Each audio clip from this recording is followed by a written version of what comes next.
a violent lord, vulgar animal. Oh Lord, oh Lord. And it's we who say we intelligent. Oh Lord, oh Lord. We superior. We civilize and we wise, killing one another with gun. And who ain't got guns use knives. Lord, I say that the time has come for us to get on our knees and lift our head to the trees, to the very sky above you. Oh Lord, oh Lord. And let there be happiness in our soul. Oh Lord, oh Lord. Let there be love, not hate in our world. Oh, for the day when He come down in all His glory and say, let there be peace on all them fighting seas. Peace, peace, peace. Everybody shouting peace. Oh Lord, love and happiness is what we need. No one will stretch that loving hand. Everybody sitting down under us, watching the other man. While war and crime and violence gone rampant in every land. Oh Lord, oh Lord. We say He made us above the animal. Oh Lord, oh Lord. Destiny to mold the galaxies in our hands. But I can pussy tag fight, the living and unite. No animal kill for spite. Only we humans want to live destroy lives. Lord, I say that the time has come for us to get on our knees and lift our head to the trees, to the very sky above you. Oh Lord, oh Lord. And let there be happiness in our soul. Oh Lord. Let there be love, not hate in our world. Oh, for the day when He come down in all His glory and say, let there be peace and all them fighting ration. Even women demonstration. Where will this end if it keeps on the Asian? With them guns and bombs and constant improvement and modernized weapon. Oh Lord, oh Lord. Give us eyes to see and ears to hear. Oh Lord, oh Lord. Over the eyes perceive. Lord, are trembling in fear. Bombs falling from the air, shooting everywhere. Rebellion far and near. And every day is more talk about revolution here. Lord, I say that the time has come for us to get on our knees and lift our head to the trees, to the very, very sky above you. Oh Lord, oh Lord. Let there be happiness in our soul. Oh Lord, oh Lord. Let there be love, not hate in our world. Oh, for the day when He come down in all His glory and say, let there be peace on all them fighting seas. Power madness has come. Every land in raw confusion. Poverty and starvation lying in the street, hand in hand with man, grasping at the throats of the poorer one, pounding and grinding him into oblivion. Oh Lord, oh Lord. Enrich injustice, greed and vengeance. Oh Lord, oh Lord. Corruption and treachery, so very eminent, is the order of the day. You cannot get away, no matter what you do or say, unless we kneel and let the nation heal. Lord, I say that the time has come for us to get on our knees and lift our head to the trees, to the very sky above you. Oh Lord, oh Lord. Let there be happiness in our soul. Oh Lord, oh Lord. Let there be love, not hate in our world. Oh, for the day when He come down in all His glory and say, let there be peace and all them fighting seas. Shut the Lord, shut the Lord. Yes, I don't.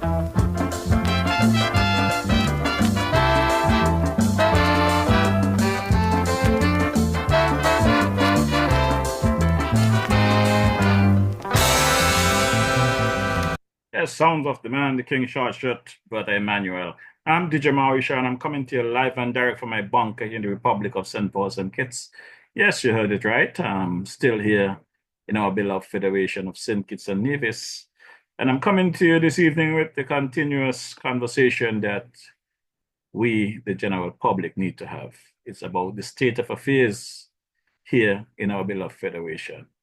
And before we get into the groove of things, for those of you who might be just scrolling the web and bump into us and wondering what this podcast is all about, let me just drop a clip here so that you folks can get a pretty good understanding of what this podcast is all about. So stand by. Wednesday evenings are heating up. Log on to DJ Mauricio's Facebook Live broadcast every Wednesday evening from 6 to 8 p.m. It's a frank and a candid exploration into the social, cultural, political, and economic issues affecting our federation. And just in case you missed it, you can also catch the broadcast on his YouTube channel, DJ Mauricio. Subscribe to the channel on YouTube and smash that bell. You will be notified whenever he goes live.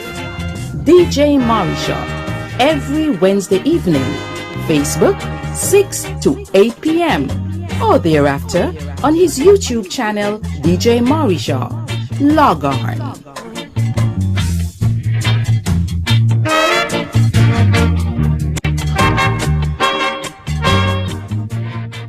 Yes, you heard it right. Every Wednesday evening, we are here, right here at the DJ Mauritius Experience, bringing to you the information that affect us here in our beloved Federation, regionally and international. Now, let's take a quick run across to the sister island, Nevis, and hear what my boy Carbo have to tell us this evening. Cabos, located at Fountain Village in Nevis, is the go-to spot for your Saturday treats. Tantalize your taste buds with his delectable Cabos Delicacy Goat Water. Or, if you prefer some soul food, then Cabos Punji and Fish is definitely the way to go. Call ahead and reserve at 869-663-9694. Then make your way over to Cabos and enjoy the vibrant atmosphere while you savor your delicacy. Cabos, we are not changing, we are only improving. Food all over. Food all over. You got the food all over. Yes, you heard it, but the Carbo have the food all over the sister island of Nevis, and Carbo also take orders. He does special arrangements for any event. Just pick up the phone and call Brother Carbo and let him know that DJ Mauricio sent you, and Carbo will definitely take care of you. Now, let's take a quick listen to our Sister Carmen, the Carmen Caterers. She also will tell you what's happening on our island here of St. Kitts, our beautiful island of St. Kitts. Girl Sandra, you know where you can find nice fresh local food 7 days a week, one provision and all kind of thing. Girl, where?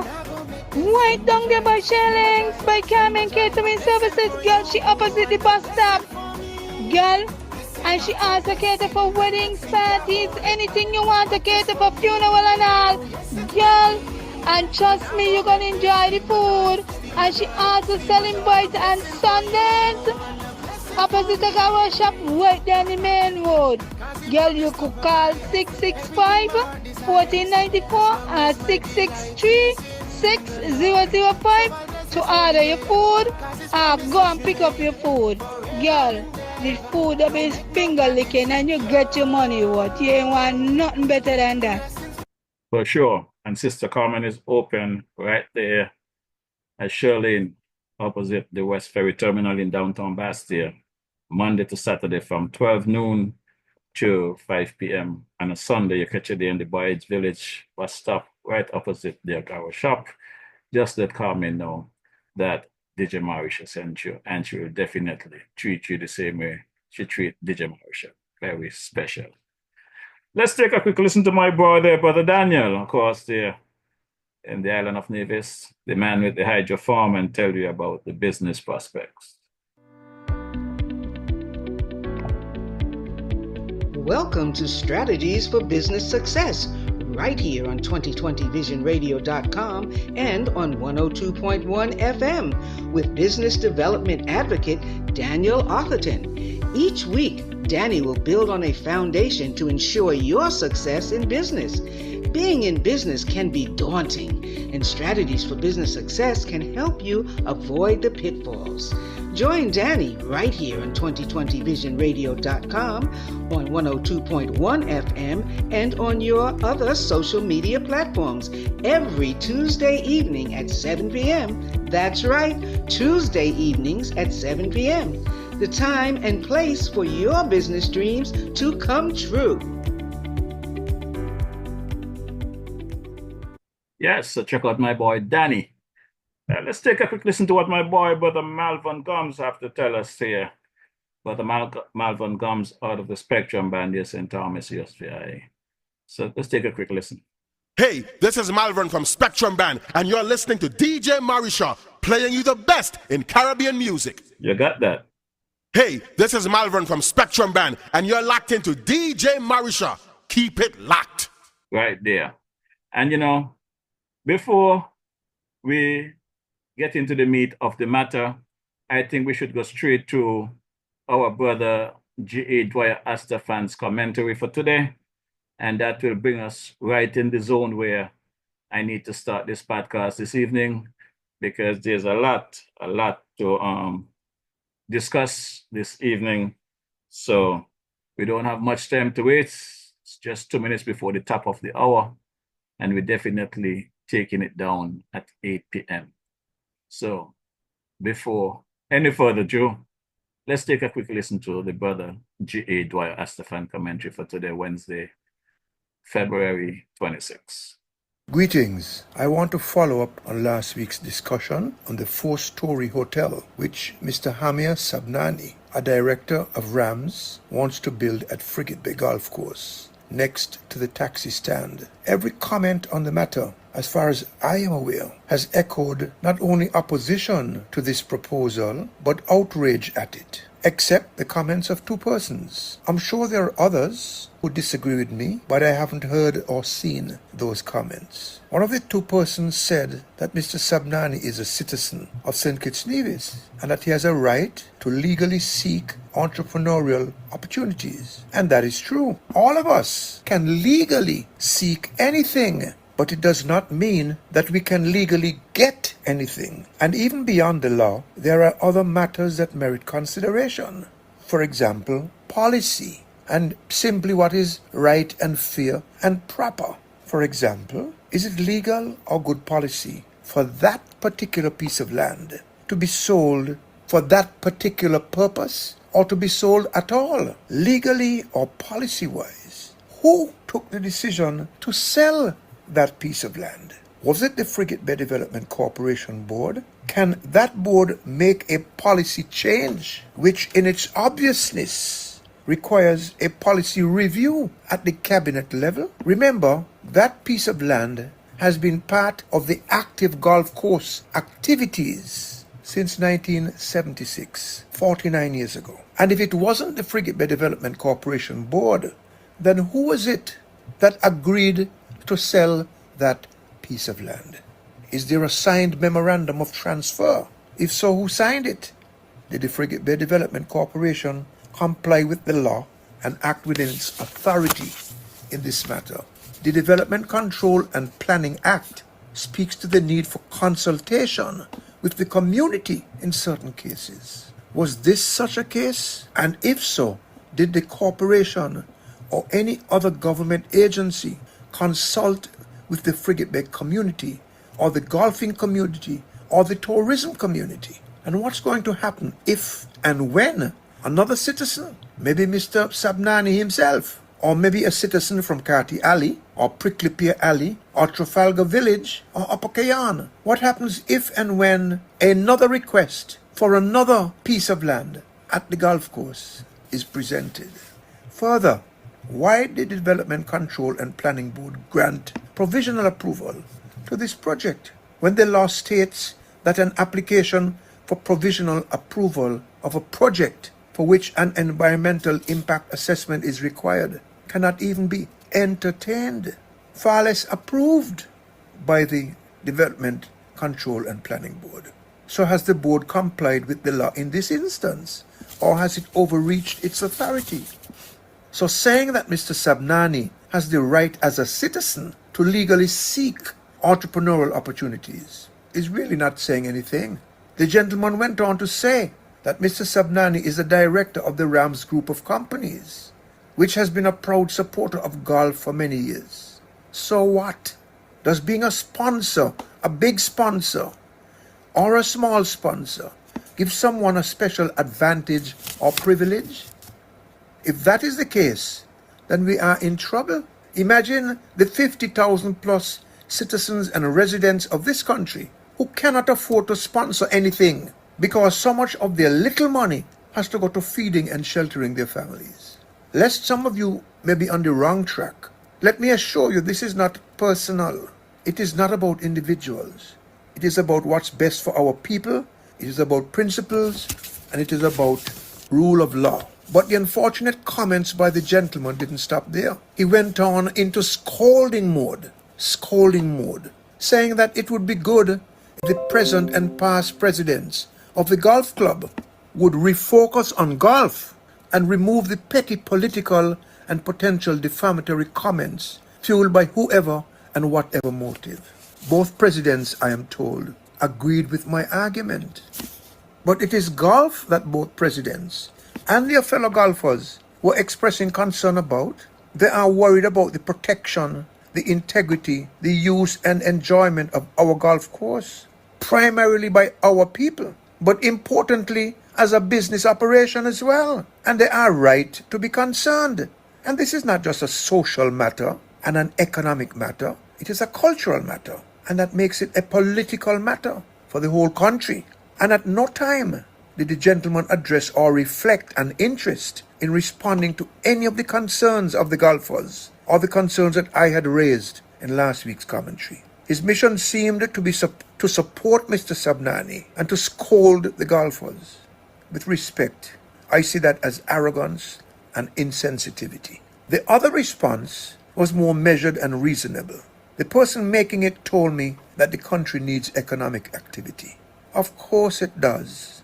But after he and I discussed the issues, I think he came around to appreciate the potentially far-reaching economic, environmental, and social consequences of this thing for the people of the country. After all, this is not a hamburger stand. Not that a hamburger stand should be allowed there. And even if it were a hamburger stand under consideration, there are lots of consequences that would have to be contemplated and determined. This is a hotel, as is shown on the record of the Development Control and Planning Board. Indeed, I don't even know, God forbid, if this thing is approved, if it will operate as a hotel. It's possible, I'm not saying that's the intention, it's possible that at the end of the day, it would not be a hotel if it was approved. And I'll tell you, I will do all I can in my own little way to ensure that it is not built within the law. I'm saying I will do all that I can in my own little way within the law. But all of us must observe the law, not just me. Boards, governments, all of us must observe the law, big and small.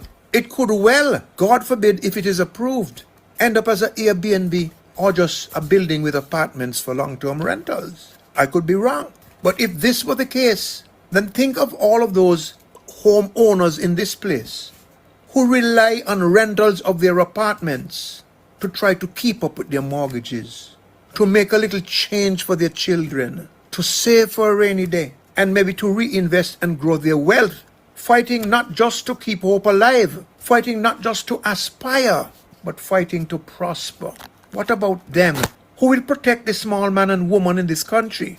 Who will facilitate the advance of the small man and woman to prosperity and economic independence? Aren't they citizens too? Now there's a third thing which I wish to share with you. I'm told that after my commentary came out last week, a man went to speak to operators at the Frigate Bay taxi stand. and that he told them not to take me on because I didn't know what I was talking about. And he assured them, that's what I'm told, that they would get a place to park. A place where? Says who? A place on that land or a place elsewhere? And I'll tell you, the more I hear, the more disturbed I get. I want to respectfully remind the relevant ministers, officials, and members of the building board and the Frigate Bay board and every other entity that is involved in this process or processes like this. Their primary obligation is to ensure that the objects and purposes of the Development Control and Planning Act are strictly observed.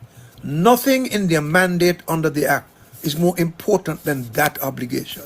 And the objects and purposes of the Act are as follows, and you can find them in Section 4 of the Act. 1. To foster the awareness that all persons and organizations owning, occupying, and developing land have a duty to use the land with due regard for the wider interest of both present and future society as a whole. Now you tell me, is the clipping away of that portion of the land, even without erecting a building and operating on it, is that an act that shows due regard for the wider interest of both present and future society as a whole? Of course not. Or would erecting a building and operating a business there on that portion of the land be showing due regard to the wider interest of both present and future society? Of course not. So this particular request fails on the very first object and purpose stated in the Development Control and Planning Act. It fails. Number 2, second object and purpose of the Act is to maintain and improve the quality of the physical environment within which patterns of human development are situated in St. Kitts. There's a lot of human activity and development and settlement in Frigate Bay. Homes, hotels, condos, restaurants, bars, supermarkets, all of which are owned by one company, the supermarkets that is. Would this building and this business in any way improve the quality of the physical environment? No. Indeed, it would make it worse. So the application fails on the second object and purpose of the Act as well. Third object and purpose of the Act, to achieve orderly, economic, and beneficial development and use of lands and patterns of human development. Again, the application fails on this object and purpose. It does not satisfy it. Fourth object and purpose, to assist in the orderly, efficient, and equitable planning, allocation, and development of the resources of St. Kitts, taking into account all relevant social, economic, and environmental factors to ensure that the most efficient, equitable, and environmentally sustainable use is made of land. And listen to this is the Act. In the interest of the people of St. Kitts. Can this project, by any stretch of the imagination, satisfy this legal requirement? No. Here is the fifth object and purpose of the Act, to provide for the orderly subdivision of land and the provision of services in relation thereto. There's nothing orderly about this particular application that would satisfy the fifth object and purpose of the Development Control and Planning Act. So it fails again.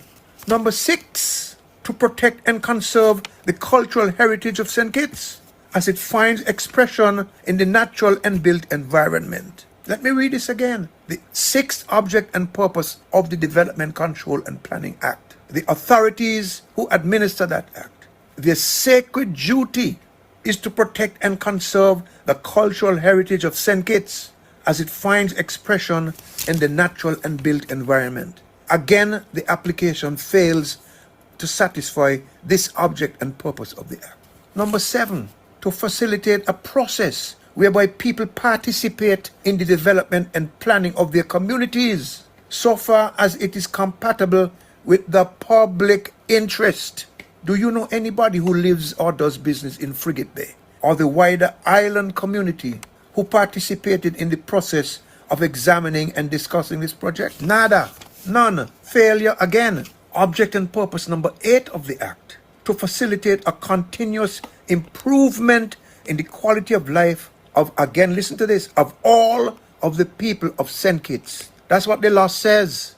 Development and Control and Planning Board cannot approve any project that does not satisfy these objects and purposes. This thing would be a joke, if it wasn't so deadly serious and so offensive and disgusting. The Development Control and Planning Board members and the minister and everybody else in our land are bound by these objects and purposes.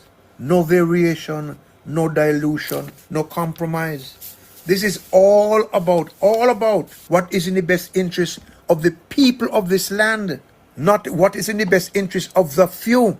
And those who are responsible for administering the law are obligated to make sure that they are guided by these principles.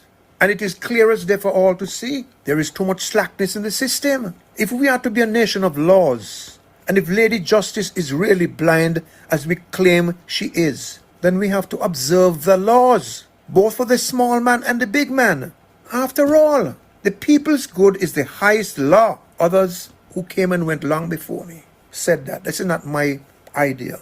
The people's good is the highest law. Unfortunately, however, history has produced more than enough cynics about the fairness of the justice system.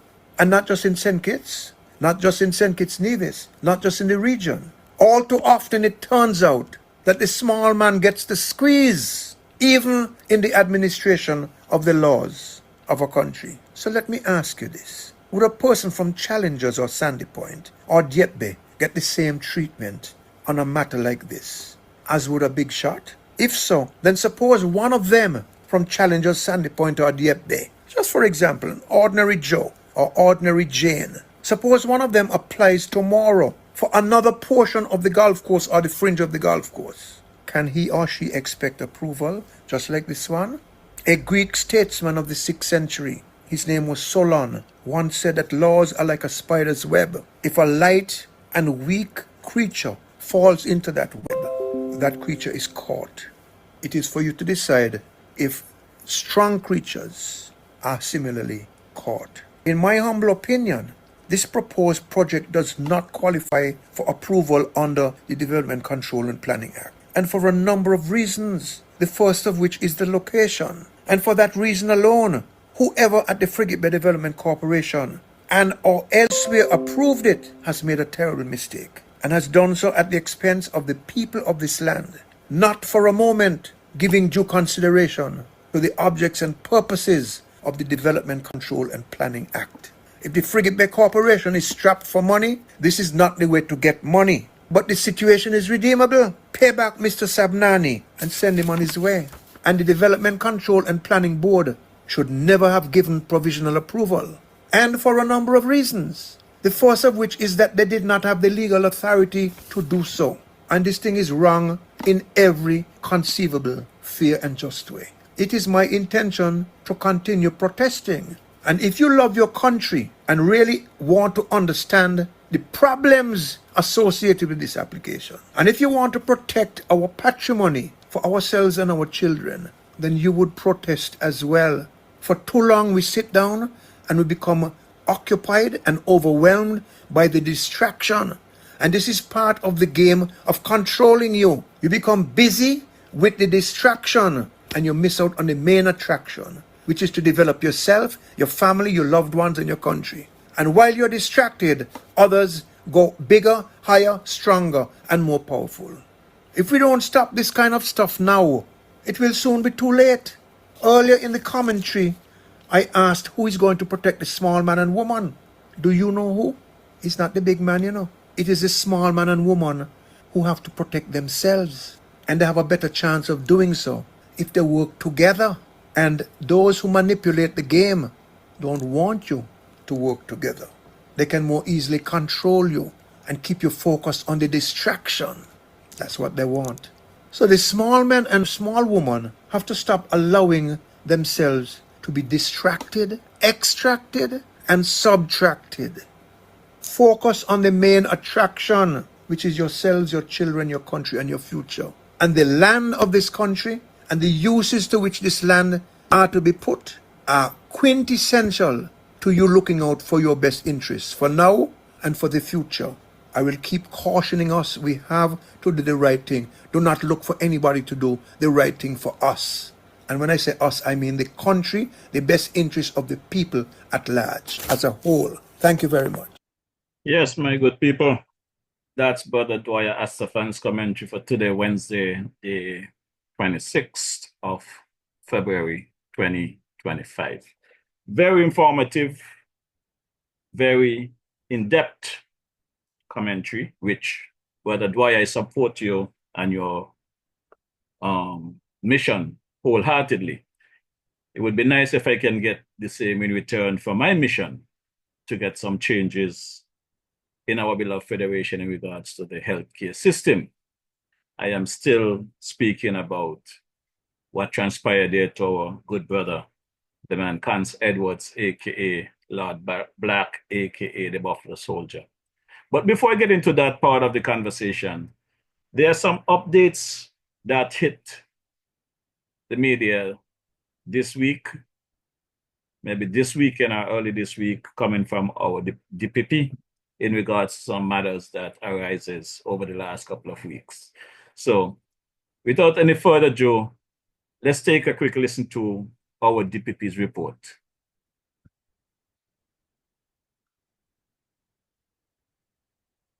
Citizens, residents of the Federation of St. Christopher and Nevis, and further afield. The Director of Public Prosecution's Office acknowledges the recent developments where criminal charges have been brought against Mr. Vaughn Henderson, attorney at law, and a police officer of the Royal St. Christopher and Nevis Police Force. That officer shall not be named, as he is currently on a charge of indecent assault before the High Court. These developments underscore the seriousness of any attempt to interfere with the judicial process, particularly in cases involving vulnerable victims such as minors. On June 28, 2023, a 12-year-old minor female reported that she was indecently assaulted by the said police officer, who allegedly offered her money in exchange for her silence. In December of 2023, the Commissioner of Police sought legal advice from me in my capacity as the Director of Public Prosecutions as to whether the police officer should be charged. Following a thorough review of the evidence, as Director of Public Prosecutions, I advised that charges be laid, and the police officer was formally charged in January of 2024. However, in the same January of 2024, I received intelligence suggesting possible external interference in the case. Given the gravity of the information, the Commissioner of Police was further advised to initiate a separate criminal investigation into the mother of the said minor. As the investigation unfolded, further intelligence was received, prompting law enforcement to execute a search warrant at the law offices of Mr. Vaughn Henderson on February 7, 2025. As a result of these findings, Vaughn Henderson and the police officer have been formally charged with attempting to pervert the course of public justice and money laundering offenses. Be reminded that even at this stage, being charged does not equate to the accused persons being guilty. The charges are allegations. This investigation is ongoing, and in due course, I expect charges to be laid against the mother in this matter. As an aside, as Director of Public Prosecutions, I must indicate that I view with the utmost seriousness any attempt to compromise a criminal case involving the indecent assault of a minor. The justice system has a fundamental duty to protect children from exploitation and abuse, and any efforts to manipulate the legal process to obstruct justice will be met with the full force of the law. Additionally, the public trust in law enforcement is built on the expectation that police officers will uphold the law with integrity and fairness. When an officer is accused of indecent assault against a child, that trust is severely undermined, it is my duty to ensure that police officers who have a sworn responsibility to protect the public are held fully accountable when it is reported that they breach that trust. No police officer is above the law, and the justice system must remain impartial in ensuring accountability at all levels.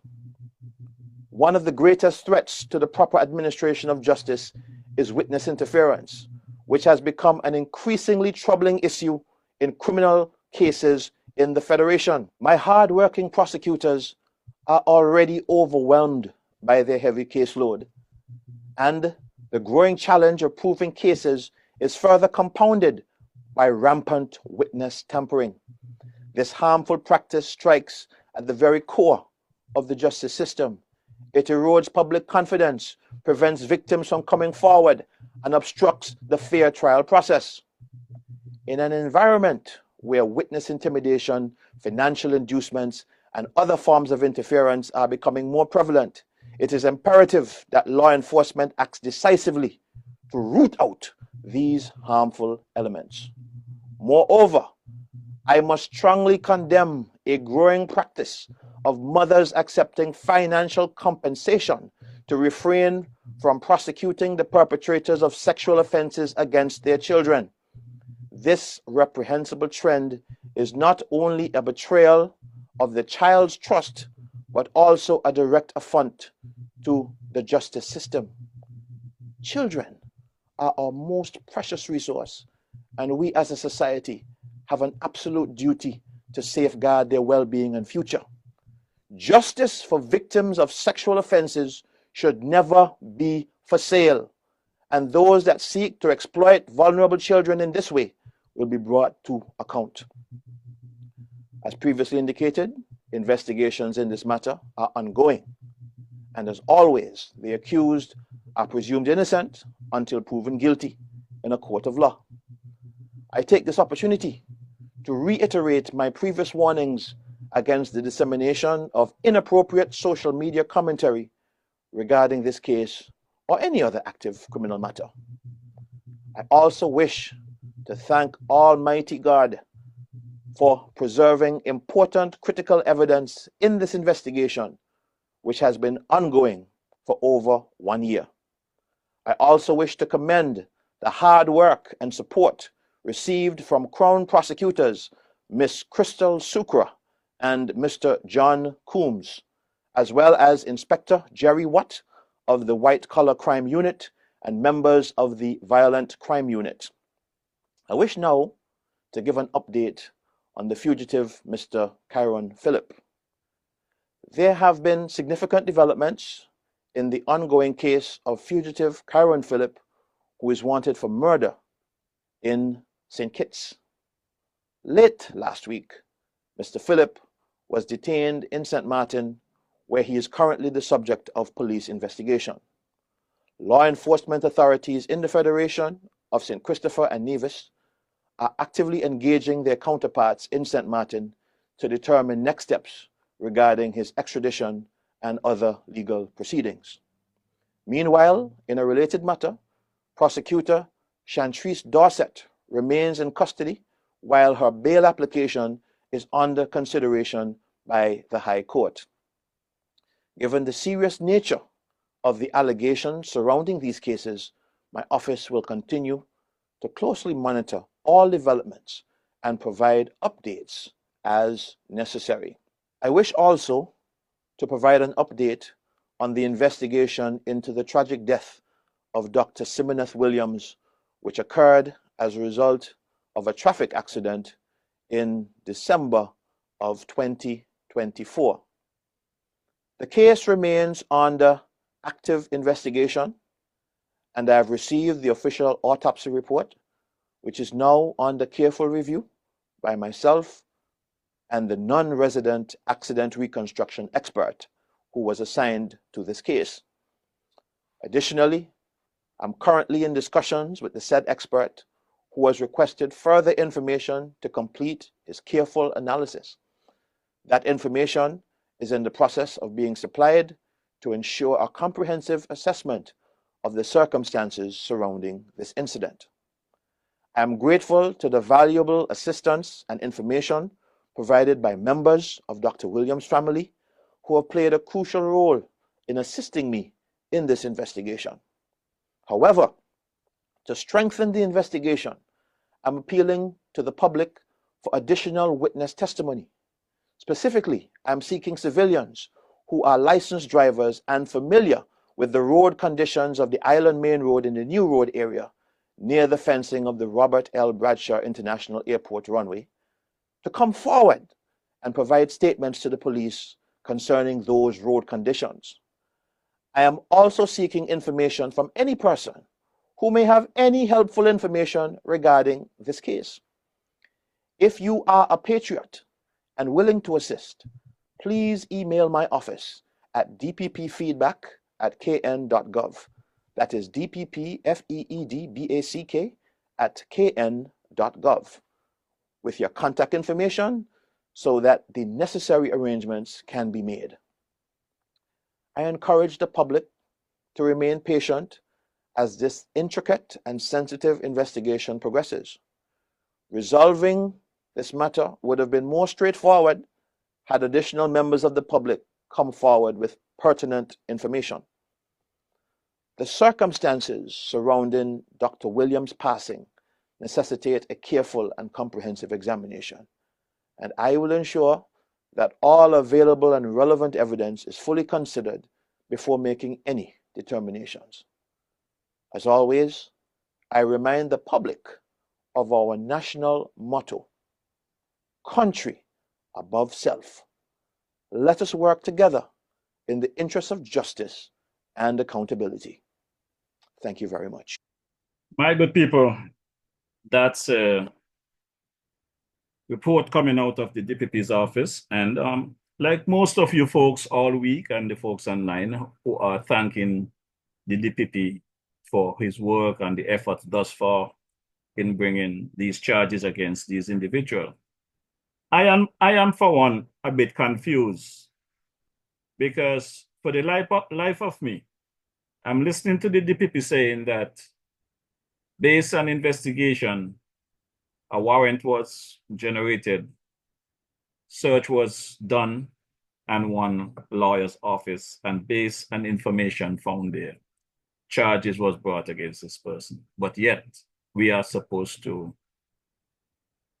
assume this person innocent until proven guilty. Well, DPP, I'll be honest with you, based on your statements, I already convinced, you have me somewhat convinced that based on the information that you found, you cite fit to file charges.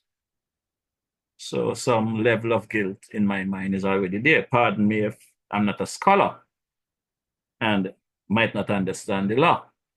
But I don't think hadn't you guys find something of such importance, there would have been charges laid. I am just a bit concerned about my brother, Vaughn Henderson. And I call him brother because I follow Vaughn from when he was just a police officer when he joined the force all the way up to this period. I followed him to his university prospects in Barbados, and we have a very good relationship. If I were to put my neck on the block for someone who is a good citizen and abide by laws in this country, I might have been dead because I would have put my neck on the block for Vaughn. So I wait to see the end result of this particular case. My brother Vaughn did some work for me. I think he did a very good job. But if it turns out that Vaughn becomes a convicted criminal, which means he was a criminal when he did the work for me. So Vaughn, you're gonna have to reimburse me those monies I paid you because I hired a good standing lawyer, a lawyer in good standing in this country, not a criminal. So we're gonna have to have that conversation over a drink at some point in time. You know how we roll, and I wish you well in this situation. I only wish it was a different matter. But Mr. DPP, I'll go a step further, you know. And you spoke about a Crown Counsel that was charged for some other matters, and another attorney that was similarly charged thus far. These three individuals, to me, are low-level criminal charges compared to many of, in our view, as citizens looking on, and the things that are happening in our beloved federation over the years. Put it together. There are many politicians, people in parliamentarians, people who are parliamentarians, who are presently in the parliament, who has done a lot of wrong to this country. Maybe it was before your time. Some may have done during your time. And we have not heard of any investigation or charges by the DPP. As a matter of fact, I met you a few weeks ago when I came to your office to try have a conversation about the situation with my brother there, Constance Edwards, aka the Buffalo Soldier, aka Lord Black. And you seems to be a very approachable gentleman, someone who is serious about your work and wants to do a good job. People like you will get pushed back. Criminals don't like to see people like you. DJ Marisha like to see people like you. I welcome you to the Federation, and I look forward to having that follow-up conversation with you, Mr. DPP. But I must remind you that while you might be busy charging attorneys and police, you might not have time for nursing homes and other areas. So I just want you to know, Mr. DPP, I am waiting patiently when you're finished with the police and the attorneys. I'm still waiting for you to deal with the matter of Brother Constance Edwards, aka Lord Black, aka the Buffalo Soldier. And I will give you this much, Brother DPP. Today, the 26th of February, 2025, this day marks 210 days since Constance Edwards, the Buffalo Soldier, Lord Black, went missing from a home in Sadlers. And I will continue to bring this matter weekly and update the citizens and the country, because I believe that our parliamentarians, our government, the Ministry of Health has failed us thus far. And my responsibility as a citizen, as a good citizen, is to keep these things in the public domain and ensure that something is done and we does not go back to this again. I know some individuals who are, whether friendly with the perpetrators, ministers of government, functionaries, might take it personal that I am attacking government, I'm attacking individuals. That is very far from the truth. I want to see some improvement in this country across the board. Our functionaries that have been paid to function, they must function appropriately for the people of this country and for this country, not at their convenience, not for themselves. I don't want to see the DPP going to charge just a chosen few to throw a smoke screen that the system is working. I want every man, woman, and child get the same treatment across the board, Mr. DPP, right? The background on this case, and I'm going based on information I received from Brother Khan's family. For years, I was wondering where Khans were, because whenever I come to St. Kitts, it's common that we would meet down at the ferry terminal and bang a few skull or whatever. And I was told that he was at a home in Sadlers. It's only since his passing I'm finding out that he was living in Middle Island. I know he was living in Lamberts at some point, but I was made to understand he was living in Middle Island. And while living in Middle Island, he was diagnosed with dementia. I can say these things because it's nothing private about it. It's factual, everybody knows. I'm not putting the man's business out there in any derogative way. A doctor that visited him monthly or weekly on behalf of the family advised the family that he could not be left alone, that he needed to have round-the-clock care. That is the information that was provided to me by the family. As a result, he was placed in a home in Sadlers. I understand he was at this home for some 4 years or more. I'm familiar with the home because I visited the home. I see the operations there. And sometime when I go to visit Conson, he's not there, and then they told me he's down the road, whatever. I always question, how could someone in this condition are allowed to roam on his own without any kind of monitoring? Well, on August 1st, 2024, we found out the hard way that the buffalo did not return back to his place of residence at that nursing home.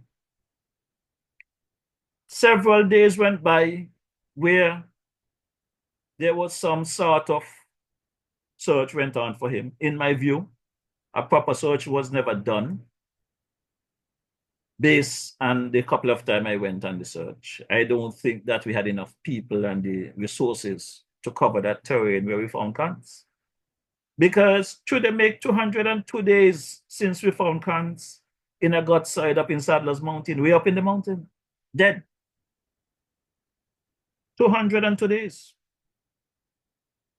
Should they mark 190 days since his funeral? That 9 days that cans went missing, we had thunder, lightning, rain, name it. It was like a hurricane for those days. So could you imagine this patient that has dementia, that needs medication, no access to food, confused, is roaming in those hills for 9 days, 9 nights.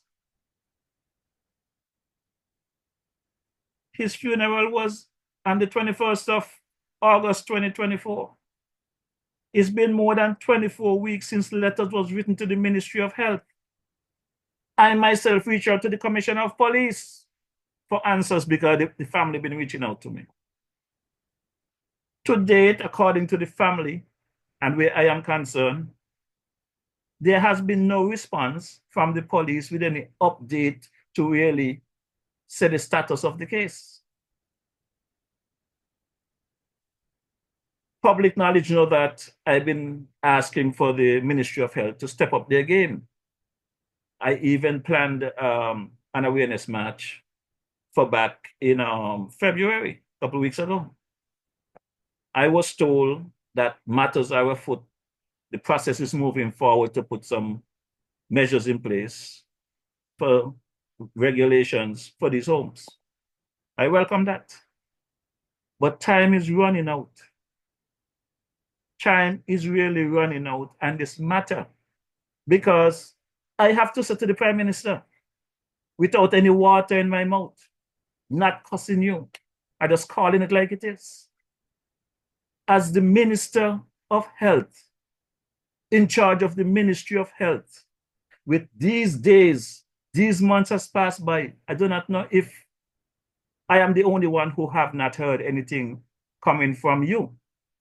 But Mr. Prime Minister, I've heard you at your round table. I've heard you in Parliament. I've heard you on Freedom FM and other areas. I am yet to hear anything about the Cancer Edward situation. I have heard you, Mr. Prime Minister, Minister of Health, Minister of National Security, speak on many matters. I am yet to hear any one of you in that Parliament come forward and say anything about Cancer Edwards. Cancer Edwards, even if he was an animal, if he was a dog, deserve some kind of justice. People are responsible for collecting money to take care of the elderly, should and must be held accountable when those elderly are harmed in whatever way. Whatever the result of your guys' investigation, I cannot change what the results are. But I am asking, the public is demanding we get some answers from the police with this investigation and some answers from the Ministry of Health. There are people out there getting paid to do a particular job, but they're doing everything else except what they have been paid to do. DJ Marisha have a problem with that. I understand that many of you may not like my approach. Some of you say I'm putting pressure on the government. No, the government is putting pressure on themselves, because matters of these are matters of state, and everybody should have a concern, from the governor down. Every single citizen in this country should be concerned about the matter that transpired with Brother Blah Black. DJ Marisha, once he got the health and strength, as long as God allow me to come here on a Wednesday evening, I will not rest until I can come and say to you, the general public, that yes, the family have said to me that they get a response from the Ministry of Health, they got a response from the police, and they are letting the system work, or the matter has come to a close. I'm not closing it. They have the right to close this thing. Marisha not closing it. This is disrespectful to myself, to the family of Lord Black, and to the country. Some of them up in Newtown playing marble and spoon, egg and all kind of thing running around in the short pants. That's what you're all paying them for? As the phone ring for them to go any place, they jump on a plane, they live in the cloud. Well, when are you on the ground? When are you on the ground? At least let the people know you're here. You know? And it's easy to get upset with Marisha for speaking out. That is the easiest thing for you all to do. But the right thing to do, and the reality is, do all your work and shut up Marisha. Let Marisha come here on a Wednesday night and all he could do is play music, because there's nothing to talk about but good. So let me play my music and talk me good things then. I don't have a problem with that. But if there are burning issues that is affecting this federation, that is affecting the people, DJ Marisha have to come and talk about it. So, Brother Lord Black family so far have said to me, they're still waiting. DJ Marisha is still waiting. The DPP, I know, Mr. DPP, you have received a letter via email. If you didn't check your email, check it. And I'm going to make some time to come to your office. You might tell me you don't want to meet with me, you prefer to meet with a family member. That's not a problem. I'll make that arrangement. But Mr. DPP, you're on the job. Investigate the matter. Why it takes 210 days and nobody could speak to the family of Brother Black? Why a patient that has dementia was allowed to roam on their own while they have been paid, while the home has been paid for the health and safety of this individual? Straightforward, you know? Who don't like the conversation, I'm sorry. But this conversation have to have, and I will continue to have it. We have a common practice here in our beloved Federation of St. Kitts and Nevis. When the farm administration was doing the nonsense and they locked down the DJ in quarantine and the DJ started this podcast, and I decided after 14 days it's done, you all reach out to me and beg me, please, continue. As a matter of fact, a big Labour supporter in the Bronx, I can call she name now, you know, Sister Naomi Ward Batcher. I could remember when we did our protest down at the mission back, I think it was in 21 when there were 3 for carrying placard there on Church and Kearn Street. Naomi look at me, you know. She said, Marisha, I'm here with you now supporting you because supporting my Labour Party. You know. I'm not here to support you. And when Labour get into power and they're messing up, don't call me because I'm not coming to fight Labour with you. Well, Naomi, I am not here fighting labor. You also said to me to ensure, no matter what, even if it's you alone listening to this podcast, make sure I don't end it. Well, sister, many people online, many people have called, reach out, messages, and asked me, please, not to end this podcast. So I understand. But for your labor supporters who wants to hear me end on the Lord Black situation, instead of cussing Marisha, pick up the phone and call the Minister of Health. Call the Ministry of Health. Call the cabinet colleagues. Because there are people in cabinet. There are people in parliament that is aware of this situation. And I'm not hearing none of them making a statement. I call on my brother Dwyer. Dwyer does commentary every week, powerful commentary. I am yet to hear Dwyer mention Khan's Edwards in one of his commentary. Khan's life matters. Lord Black life matters. The Buffalo Soldier life matters. As a matter of fact, since Khan's situation, I have seen the Prime Minister put stuff on his Facebook page for the criminals that their life matters. Well, the good citizens' life matter too. It seems as though that in our beloved federation, and I hope it's not so, that whichever way you turn it, whichever angle you turn it, the criminals win. Because while I was growing up in St. Kitts, the people, the communities, they used to fear God and they fear the police. That is back in the 70s coming up. These days, I realize the people of this country, from the politician them down, from the NGOs, the pastors, whoever, they don't have no fear for God. They don't have no fear for police. They don't have no fear for man. The structure of life that I know it to be is the employer employ workers. The workers get a salary.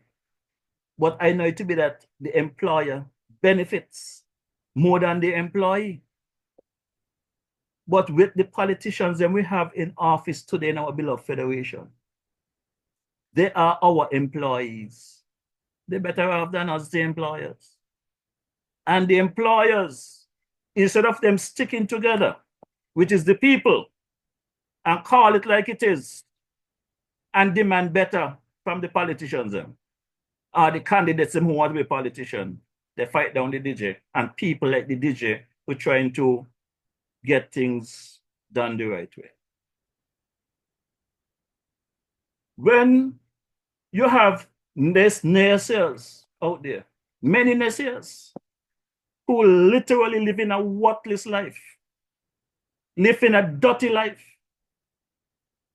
They act perfect, and they're out there chatting you, who are trying to do the right thing. Give your business you don't have. And some people are willing and ready to listen to it and run with it. But like I said, I'm going to let God deal with that one.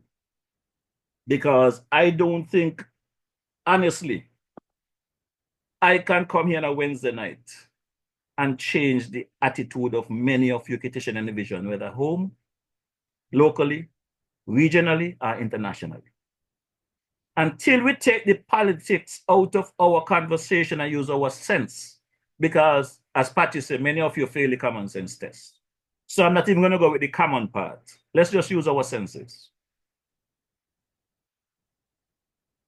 I thought I was blind and I thought I was wrong in many ways. But when I talk to people and I realize the common man on the street has seen what I'm seeing. The entrepreneurs, the lawyers, the doctors have seen what I'm seeing. So if the majority of the citizens, if not all, are seeing what I am seeing, why are you all so quiet? Why you have 11 people in a building that we're paying rent for, are paying mortgage for? Going to disrupt the life of the entire federation, destroy our fabric of living, and everybody's afraid. Mary said this, but don't call me name. I don't want to hear my name in the place. You got to put your name to things if you need changes. You know, you got to put your name to something. Because many of you out there who telling lies on people and trying to destroy lives. When it comes your time, we got a God. I believe in God. When you don't do the damage with your tongue, lying on people, lying to the people, you're going to get it back with interest. You know? Marisha might not be around to see it, but you are going to get it back with interest. Not too long ago, there was a young man that did me some harm. Not just one. Several people have done me harm that I help out. And because they don't want to repay or do whatever they want to do, they find it natural to just chat some shit and people fall for it. But I was able to go once a week and look at this young man in his face. Every week I go there. He could not move a limb. He could not open his mouth to speak a word, but he could see me and I could speak. And I went there weekly until he passed away, because what this gentleman did to me, if I were to say it on this podcast, you all may never believe it. We have too much dangerous demons amongst us in this beloved country of St. Kitts and Nevis. I see them daily. I see their actions. I'm not going to come here and just call names for calling names' sake. But whenever that time comes where I have to deal with an individual, I deal with them. There's a saying, people will only love you as much as they can use you. Their loyalty ends when the benefits to them stop. And that's a politician for you. That's family members for you. That's friends for you. They will love you as much as they can benefit your service.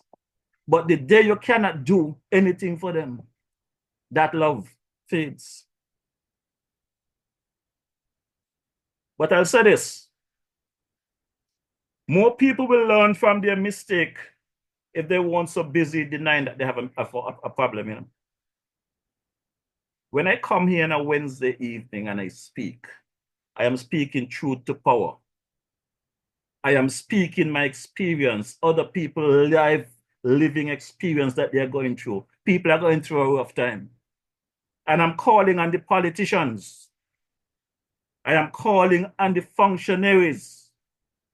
When people come to you all with the edited clips and say Marisha cussing, take the time out and come back and listen to the full podcast.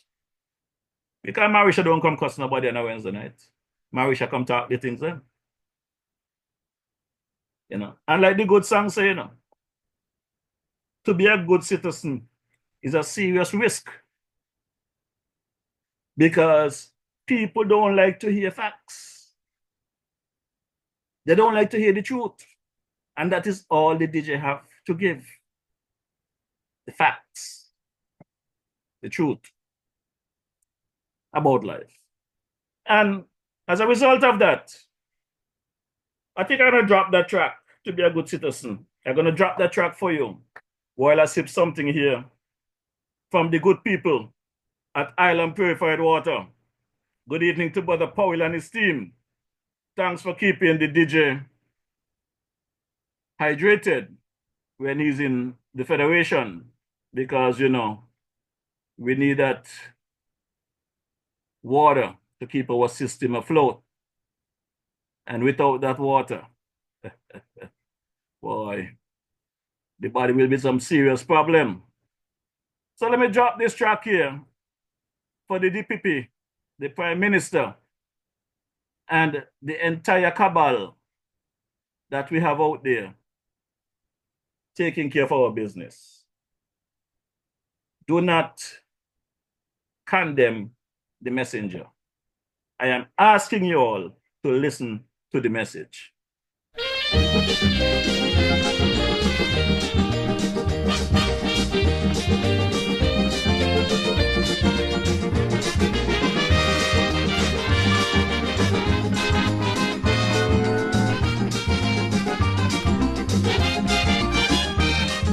When does someone really become a good citizen?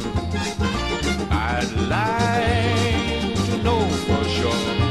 Why, when the ordinary man disagrees with the establishment, they call it treason.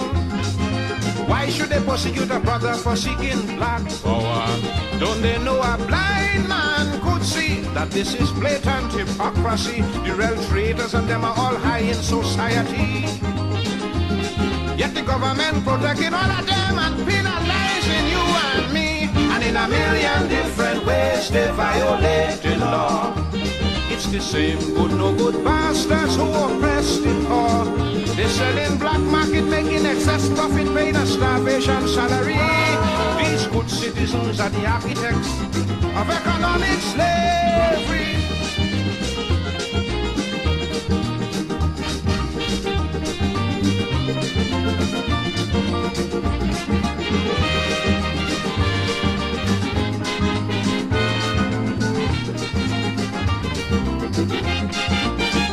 They say you have the right to criticize, but then you are victimized, and without any reason.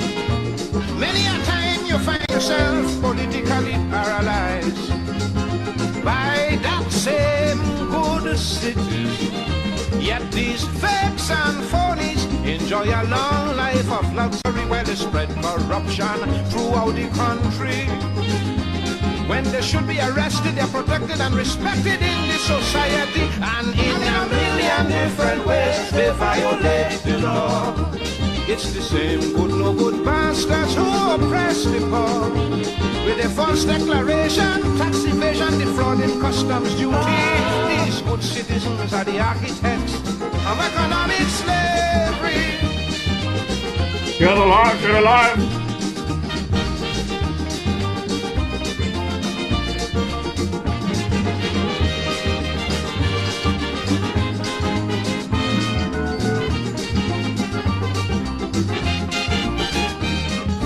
Lust and greed and fraud and strife, they specialize.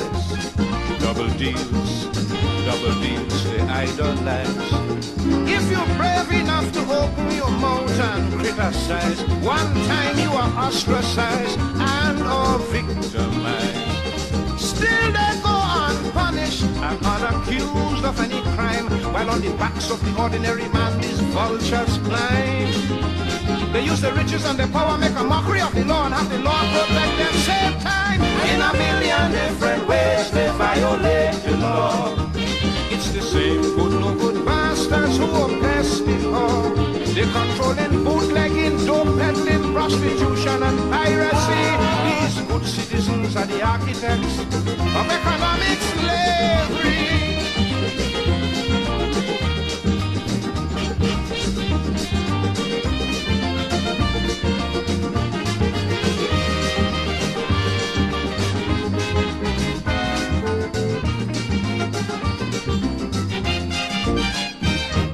Yes, man. Believe it or not, we let these politicians, with the hope that their promises to make life better for us, that they will do what they promise. But according to my good friend, it is in the best interest of the politicians to keep the masses in persistent state of poverty. Because once they keep you depending on them, they can control you to do whatever they want you to do. And it's so funny that our people, memory, are very easily blurred. Because I have seen over the years, I listen to folks in our little community of St. Paul's talking about when election come, what they're going to do and what they ain't going to do. They're not voting for this, they're not voting for that. And next thing you get a piece of paper to go down courts to pick up a refrigerator or a stove or something. And boom, X gone in and the government reinstate back in power. But the mistake that some of them make, instead of them going and get the equipment before before the election is over, they wait until after election day. So what do you think happened to them? When election day is over and they're gone to get the stove and the refrigerator, they cannot get it anymore. That letter is not good anymore. So, my good people, there's a track here now. I'm going to drop this track. I got a lot to speak about today, but I'm trying to wait for someone who said they want to call in online. So I'm going to try and see if that person is ready to come in. So I'm going to drop this track by my good brother there, Brother Emmanuel. This one is called Illusion.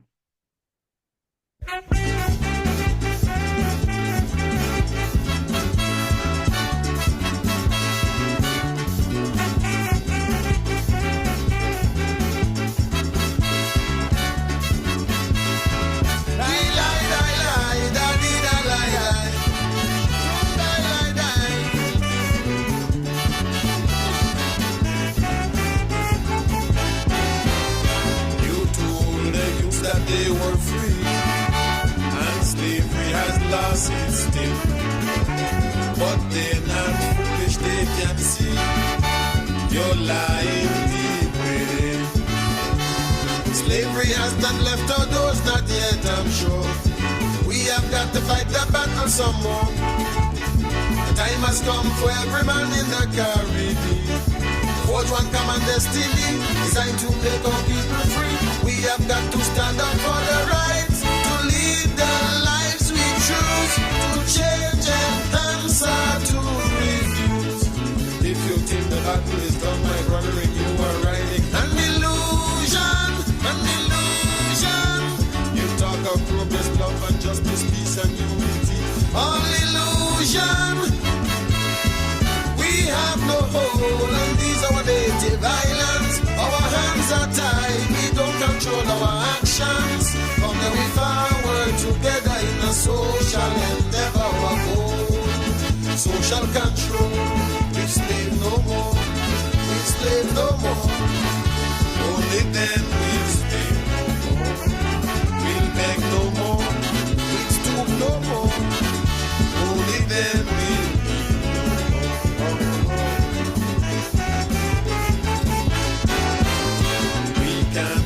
forevermore, subjected from shore to shore, reflecting cowardice and shame against our ancestral name.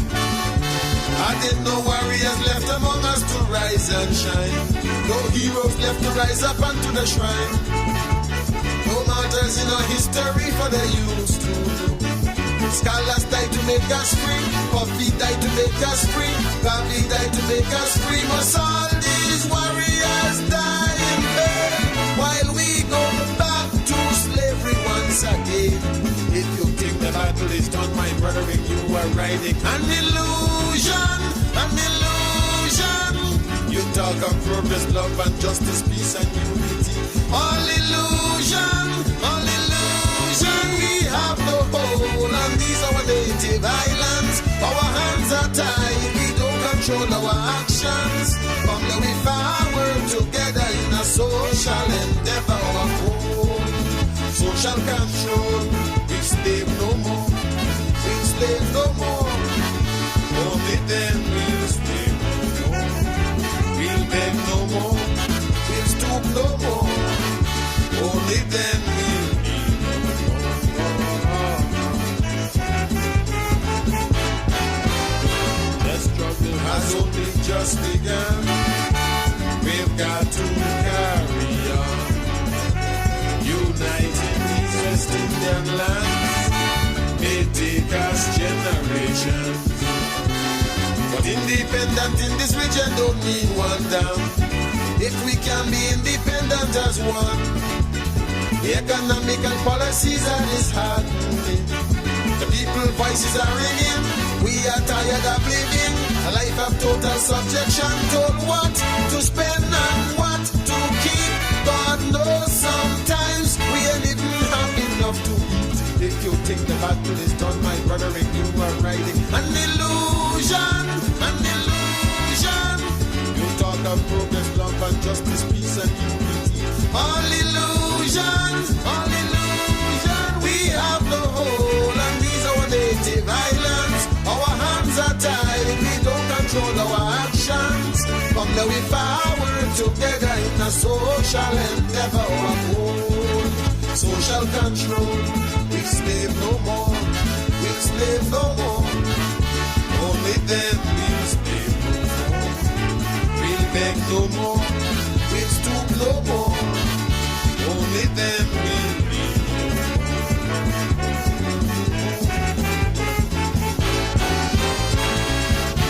Yes, the sounds of Brother Emmanuel, Lady Man King. Short shirt. Brother Banky, tap your screen, open your mic there, brother. The red cursor across the mic there, just tap it, just touch that cursor that you can open your mic. Just touch that red cursor right across the mic. Right on your screen, you see a red, just touch the red stuff. It will open the mic. Yes, good. Yes, good evening. How are you doing? And Hey, good, man. audience. I'm good. Yeah. Nice seeing you, man. As Yeah, usual. man. Yeah, man. Bring up your camera a bit. Let me get your full face. Bring up your camera a bit. Bring it up. The next way. Down the next way. Okay, good. You're good there. Good evening, Brother Banky. Welcome to the DJ Maui Show Experience. Yes, And good evening to your listening audience. Likewise, and I appreciate you being on as usual. I know you have a big platform and stuff like that. yeah, man. You're a well-wanted man. Yeah, well, before we get into the chat, could you just give a quick synopsis so the people know who I'm talking to? Yes, I'm Banky. I'm just a farmer from Nevis. You know, I mean, I deal with plants, and I'm a crop specialist, especially when it comes to plants, and deal with different planting system, hydroponics, greenhouses, traditional farming. I well-trained work within the government system, agricultural sector department as a crop extension officer, and was trained intensively and do a lot of traveling and stuff for the government. Also did work along with the federal government with cannabis, and work closely along with the ministry in both St. Kitts and Nevis. Still, even though I'm not there anymore, still do my own thing. But as I say, I'm a farmer, a tradesman, a truck driver. That's the environment I grew up in with my uncles and stuff like that. So I'm just a noble person and was raised by a single female. My mom died in Tyson. So I'm a Tyson, Claxton, Herbert. So everyone knows me. You understand? The community is one in Nevis that goes, that raised us growing up and stuff like that. Looked out for me, my teachers and stuff. If you to tell them, if they see you do anything wrong, just be, you know what I mean? Beat us and, you know, don't let us do anything wrong and stuff like that. So I was guided by that kind of community, and that respect is still there. So that's as simple as I can get. Well, if you are a Claxton, then I'm pretty sure that you're a good person, because I met a couple of Claxtons, but two of the Claxtons out of Nevis that I know are good citizens is people like Sister Hazel Claxton. I'm pretty sure she's online. Very nice and supportive person. And then we got one of our ardent Calypsonians there over in the Connecticut area, the King Chubby is also a Claxton. Yes. Well, I heard the name, but didn't know he was a Claxton. Yeah. Desmond Claxton, the King Chubby. Okay. Right. Nice. So, Brother Banky, we're going to get into some conversation. I'm pretty sure you might not be ready for some of the questions I asked, but I'll say this to you. That's minor matters. I mean, I'm always going for anything. It's not that serious. Nothing is that complicated. So you can ask me anything, it doesn't matter. I mean, I keep it natural. You know what I'm saying? I don't got a front. I don't need a script. And that's it. Correct. It's straightforward questions, really, because I met you some months ago. I came to your farm. Basically, I knew of a gentleman that myself, Malvern, and John Bush Jebby used to hang out at this bar over there when I come to Nevis.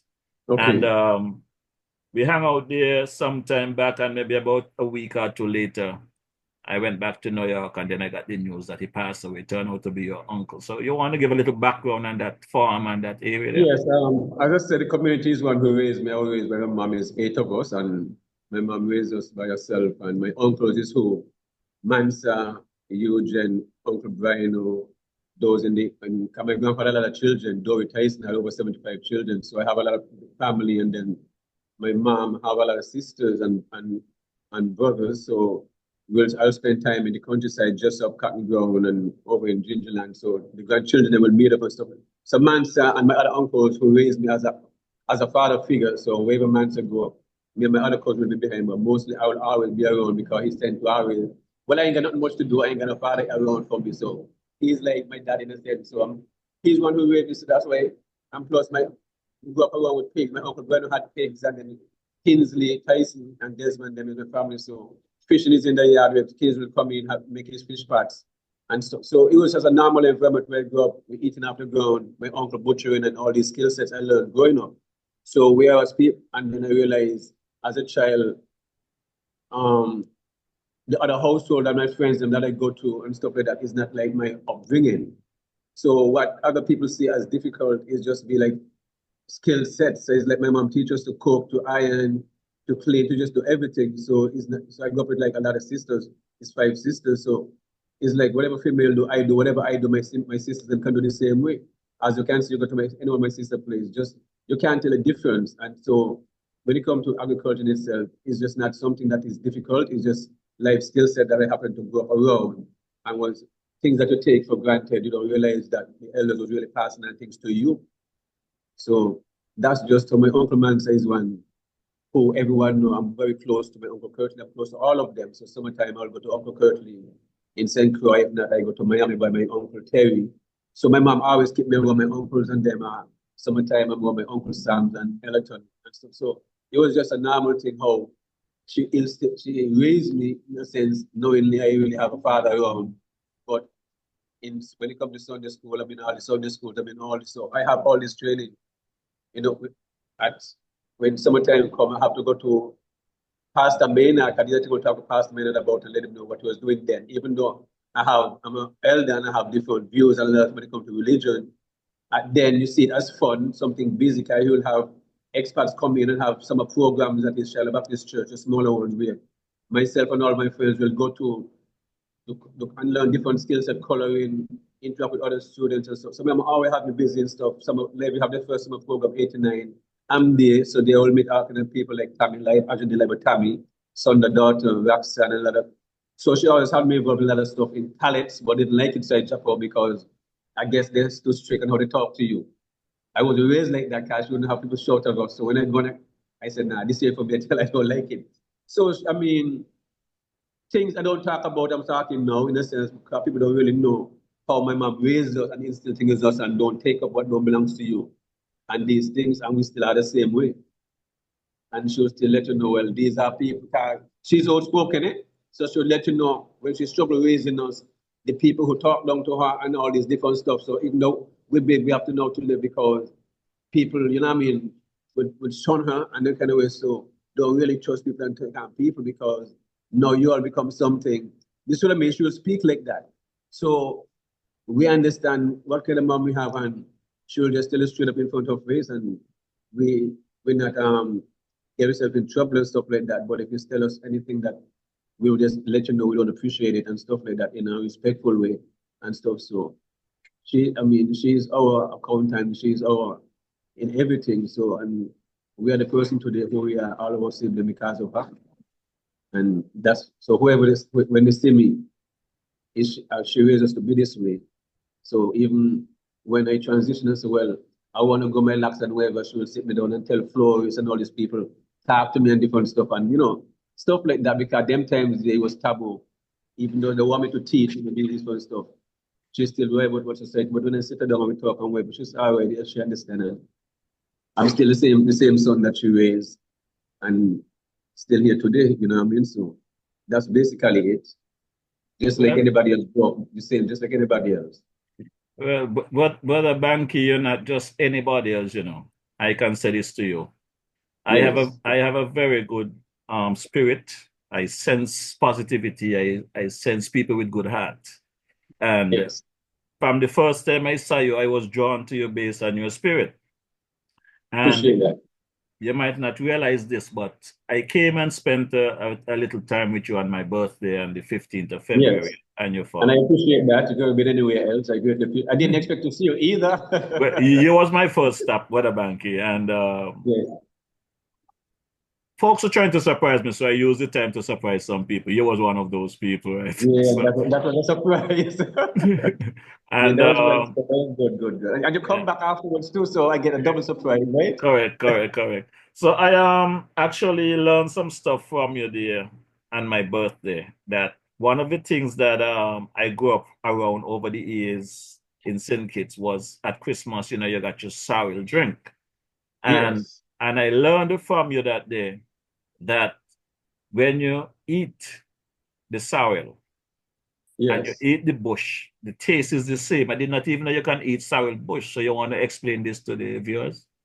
Yes, of course. I mean, the sorrel is a very nutritious plant. I mean, we tend to just use it around Christmas time. Traditionally, you have different varieties. You have the white, and then you have three different colors, which is red. You have a lighter red, a dark red, like blood, like burgundy. Then you have a darker red, almost like blood, real dark, like almost black, and then you still have yellow. Different varieties. It's in the hibiscus family. It's easily grown around here in most soil type.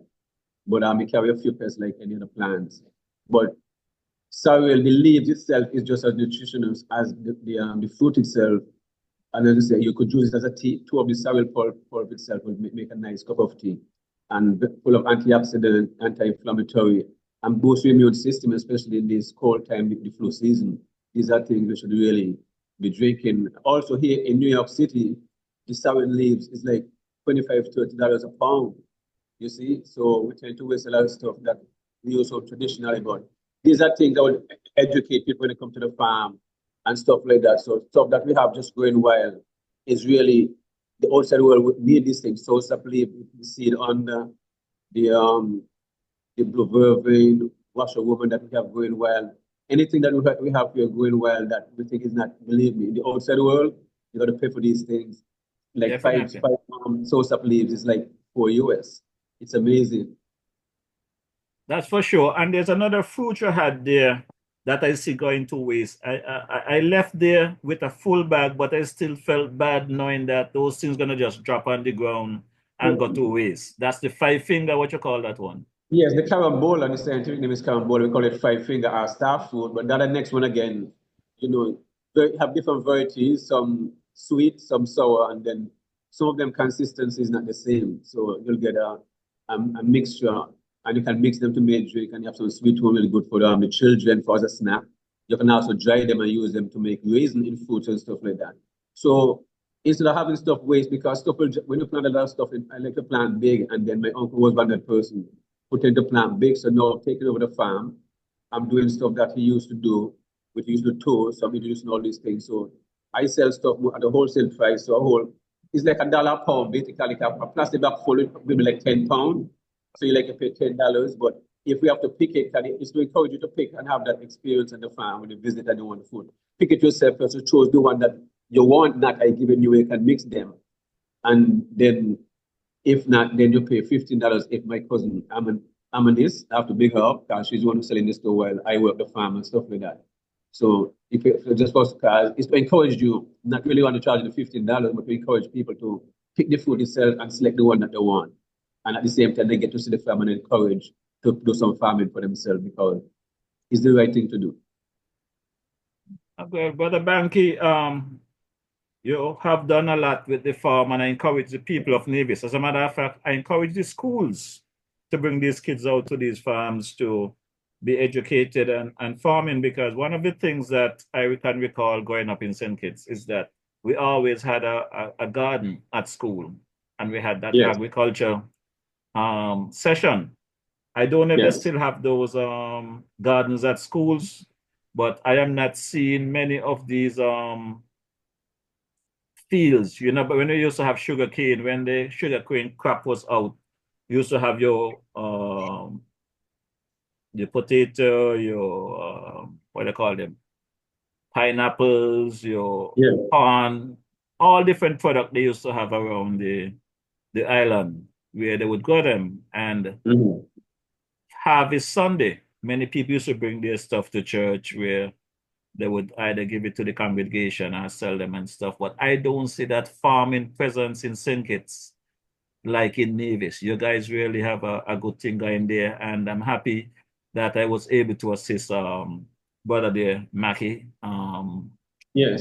Mackie Truss, when he needed seedlings and stuff. And he always take care of me when I'm on Nevis.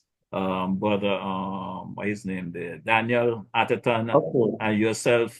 You know, it's good to come to you all farm and see that you all has put in this kind of work. But my question is, what are the benefits? Because a lot of work, and I'm not seeing no amount of people like I see in the US, they're working with you guys. When I come there, you might be by yourself, maybe with one person hanging out. So how you all get all that work done? Well, it's just work, and in a lot of work. In everything you do, is how you approach things. You must process things in the mind mentally, what you want to achieve throughout the day. You see what I mean? And I just speak generally, even the schools, I mean, that's where most money will be spent feeding the children them. So each school is always important that they have a garden, something I always encourage. And at the same time, the children have fun because they don't see gardening as hard, have it as being nice, because that's how we see it. And getting their hand dirty because you're playing soil. You see, so these activities, they're mixing with the soil, feeling it, and learning the plants and seeing the vegetable grow on the plant and identifying with the fruit and stuff like that. So is the approach and the technique used and stuff like that. So as I say, we have something where we look at agriculture as being hard, or that's hard work, or the sun hard. But we fix roads in the sun, we build houses in the sun, we go fishing in the sun.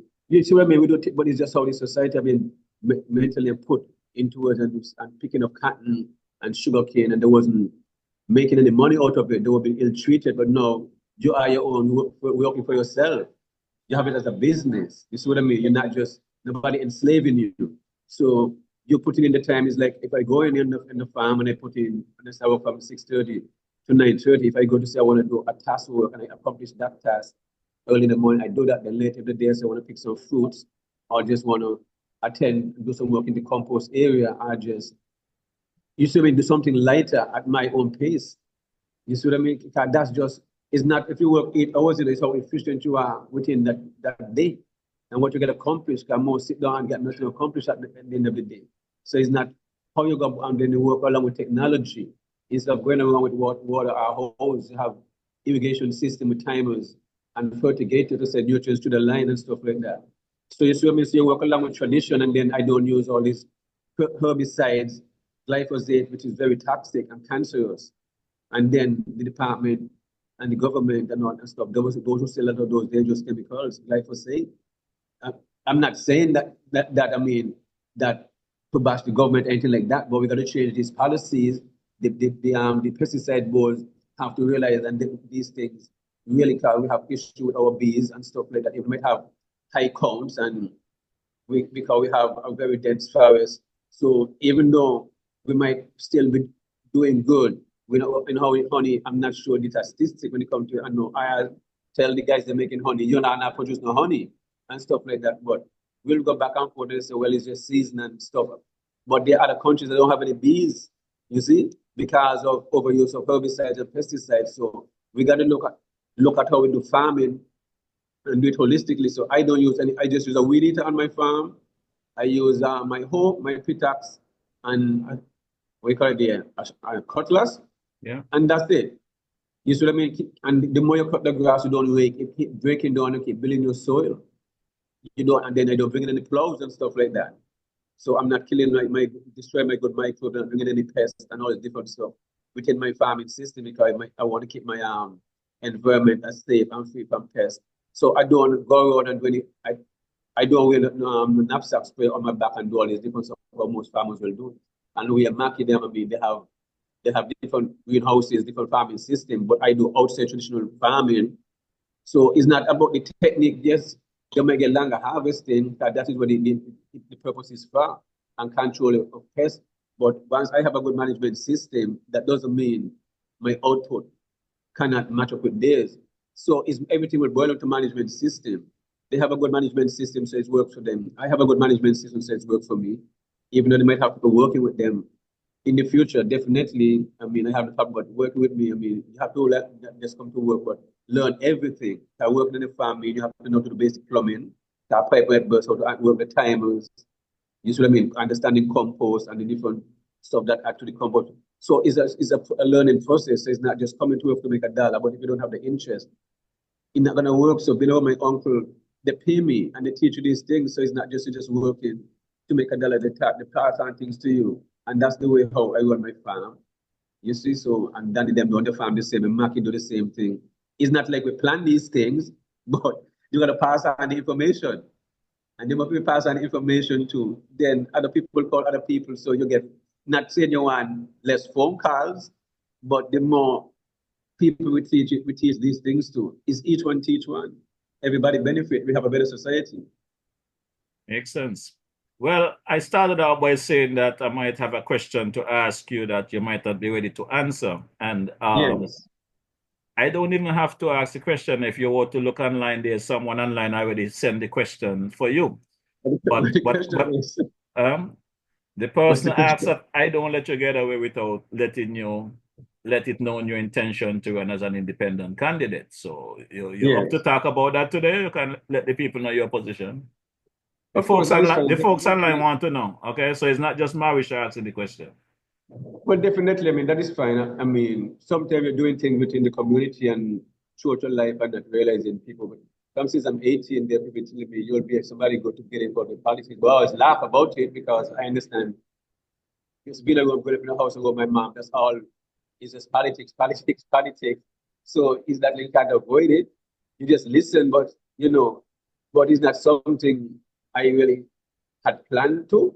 But it's something is around because you understand the level of corruption and the thin line that's amongst it, and the dishonesty, and then everybody be saying it, and just say, okay, then if people want it, it's not a problem, because if really truly we all can be let us say a politician, a representative to govern our affairs. There's nothing difficult in it, because I worked within the civil service for 30 years. And I'm telling you, the problem within the civil service or any institution is human issues, not animals, not computers. It's human management and people way of wanting things to move forward. It's just intention. So when stuff happening, it's because of human errors. So if you have good intention to do something, you will do the right thing. If you go end up and do something, it's not like you get corrupted and you already have put the corrupt ways about you. You just didn't have the right opportunity. So putting up myself to be as an independent candidate, that wasn't nothing really for me to. I just had to say, you know what? It's not a big deal. If the people want me to do it, I'll do it. And I know I can do it. That's not an issue, because if you're a people's person, that's just what it is. Because I can stay at my farm and get involved, doing my agriculture show for the last 5 years. I mean, it's just to get the information. Is what you do within the civil service. I work with everybody throughout the island. If once you have that interest, I will come, and my thing is to give you the information, the tool. So we all are really civil servants, not thinking about it. So as I said, of course, I'll be taking part in the local election coming up, whenever it is, and in the federal election also, and also encourage other people to do the same thing. Because if you look around us, what's happening, anyone can see. Seeing have nothing to do with the eyes, If you listen with your ears, your heart, and use your brain, you realize you can smell BS from a mile. Whether it's over in Timbuktu, which is a real place, I right there in Russia, I right there in Old Road, Canton Ground, Westbury, in Gingerland. You know when somebody canning you see what I mean? So, and okay, if you look at, I would just make two perfect example. The hospital, we can't put healthcare because when we have COVID, is one thing I always speak about on my show. Put a nutritionist and someone from the agriculture department on top to be a part of the task force, because you must speak about eating. That's just the key. All we're eating for is just for nutrition, extracting nutrients from the food, and that's it. Kind of matter when you get sick, they'll always tell you change how you eat and all the different stuff. So it was important, but that was never done. And then you see people like me who never take the vaccine and being called the super spreader, whatever it is. People in life, you should give people choices and not force things on people. And when you see a government go out and want to have pay people to vote and do lactose and all, not vote, but to take the vaccine, I mean, well, it's there for people to vote too. So I guess we'll include the voting part. How did we do support what I just said? Taking the vaccine and to promote it, and the people upset with you, and they realize, well, nothing is wrong with me, because it's not in nothing there is that the body can heal itself. You see, nothing, because all my life, all I've done is just researches. You see what I mean? Just read a lot. I like reading and find out things for myself and question things as I use it. And when you tell the question things, people get upset with you. When you ask the why. But I raise because I always raised within an environment by my mom to always ask why and question things. And always know yourself, be true to yourself, love yourself. And that's it. But we don't live in a society like that. The people are very afraid to talk because people attack you and stuff like that. So immediately people are going to attack you if you're speaking the truth. You mean you're doing something right? So you don't got to worry about speaking the truth if that's what it is.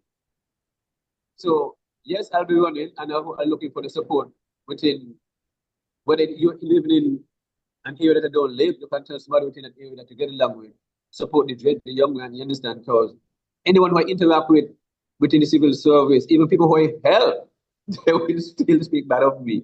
Because if you are wanting and I give you 4, they will still make a comment and say, well, the man give me 4, but they wanted 6 more. You see what I mean? So it'll be amazing that this stuff when you do. So I mean, them things don't bother me, man. You understand? That's minor matters. You know what I'm saying? So that's what it is, Mr. Marshall. Yes, I will be running and I will be looking for the support because I can't do it alone, Marisho. And rule number 1, I deal with inclusiveness. So once the government elected me, it's ideas. The best ideas move forward. And I always come to the people and what do they want? Not what I want, because I want nothing. My wife no don't want nothing, my children no want nothing. And whatever I work for with my hands and put it, you understand? And no one can say I can steal from them or take something from them that it belongs to me. Whatever I have, I put in my time. I'm not near hard work. And as I told you, I can drive trucks. I have multiple skill set, carpentry, you saw me painting, tiling, sheet of metal framing, whatever it is. You understand? And I can cook. So, you understand? You see what I mean? So it's just, and these are just skill set. You understand? These are all profession. And we should look at things, not just lawyers, doctors. All those are important too. But everything that you have are profession, and that's where the money is at. If people have money, take up farming, take up skill sets, take up trades. Because every house I've worked in, the owner always wish they could have worked on their own house. Everything I do because they don't want to pay you when they get the bill. You see what I mean? And that's just the reality. We are just being conditioned, because if you're doing farming, you're doing construction, those are people who don't have no academical skill set, let's say, whatever. But I'm a 5A1 student or class 1 student, just like everybody else. My classmates is who running Social Security, also the government system. So people see me and some people told one, nah, my friends is who in the planning, who in the director of planning, and not the PS in different places and all that. I'm just one who just was in different environment and take different ways, and that's it. But putting us side and side, and whatever we want, live or whatever one, you can't tell a difference who live where. You see what I mean? It's just all about management and responsibility. So your looks are how you carry yourself. It's just how you speak to people. That people say, oh, you speak well. I don't know what you're speaking well. You see what I mean? I just know to present myself because I was raised like that.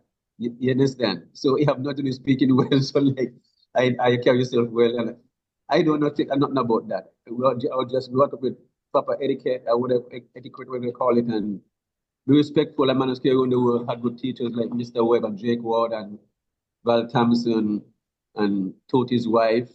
I call him Miss Simmons and Wakely Daniel, Lana Humpkins, just and Teacher Bartlett, Mrs. Rose. I just go on and on. Those are who really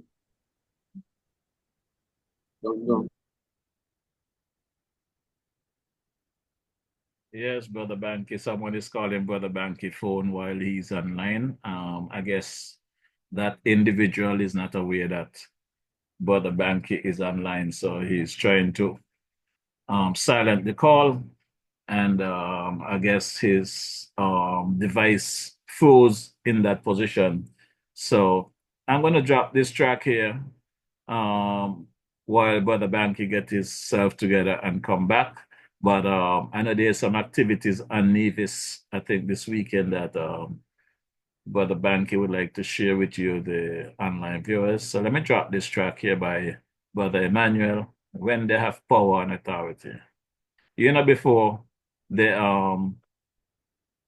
get into office and they ask for your support, they're there for you. But once they get in there, they forget why they were elected. But Brother Banky has promised that he intends to get into active politics, and he definitely will be the change of that change. So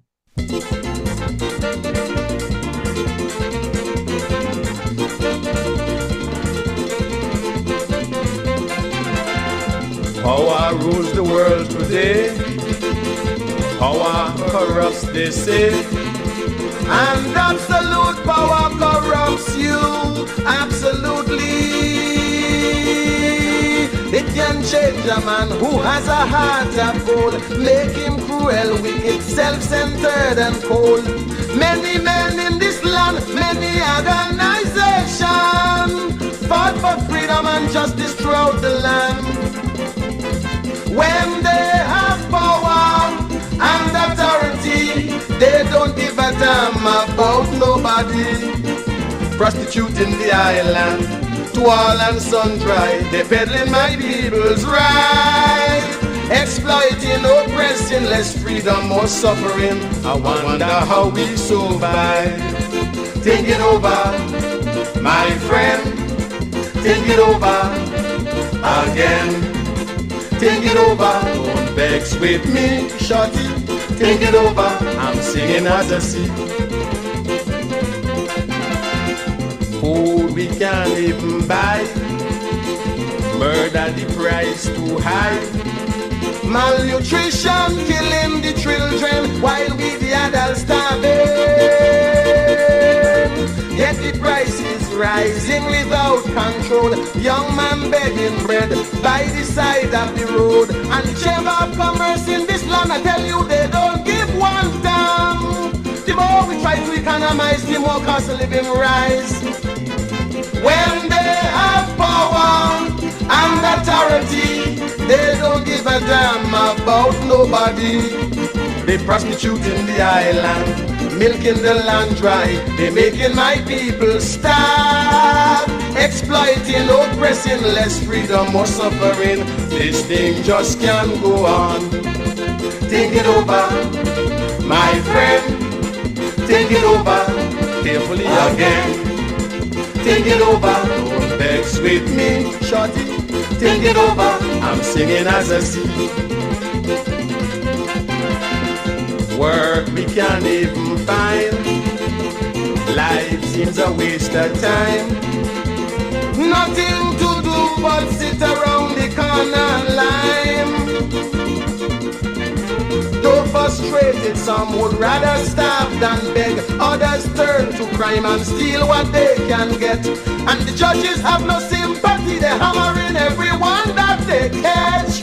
Even little children are jailed without regret. When they have power and authority, they don't give a damn about you or me. Or what they do, lock me up when they catch me smoking little tampy while the social rich are freed.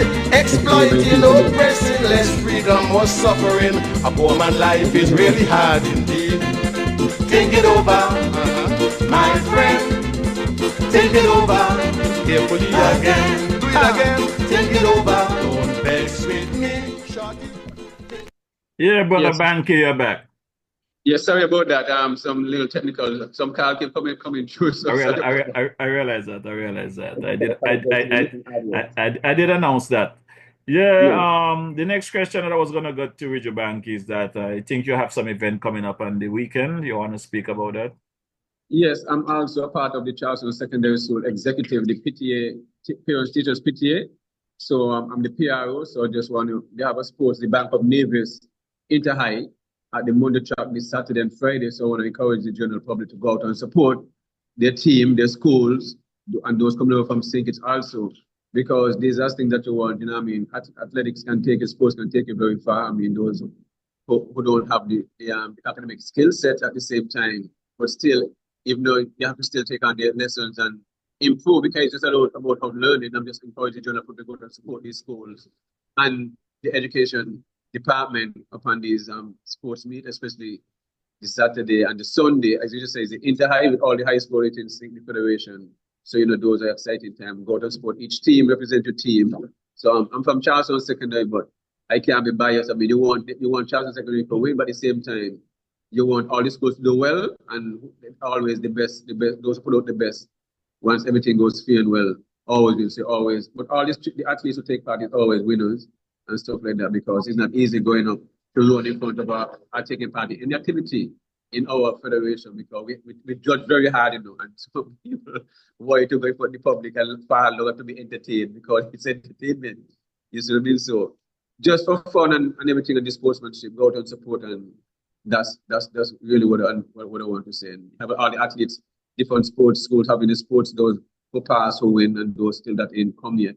And they still have Inter-Premier coming up in April. So early April, so it's just more sporting activities, both in the federation. So wherever in St. Kitts Nevis, go support all the sports if you can and stuff like that. Yeah, well, happy to hear that. Brother Banky, I'm going to drop a track here. This one is by Brother Sugar Aloes. He speaks about the power of prayer. And following this song, I'm going to give you the opportunity to have your closing. And I just want you to know, you're welcome back anytime, especially once the campaign season starts. Consider this your home, away from home, because we're going to be talking to the people. You got to bring your plans together. You got some candidates out there, and they come and they speak about everything that the opposition or the government is doing wrong. As a candidate, you got to not only tell us what you observe, but what you will do going forward.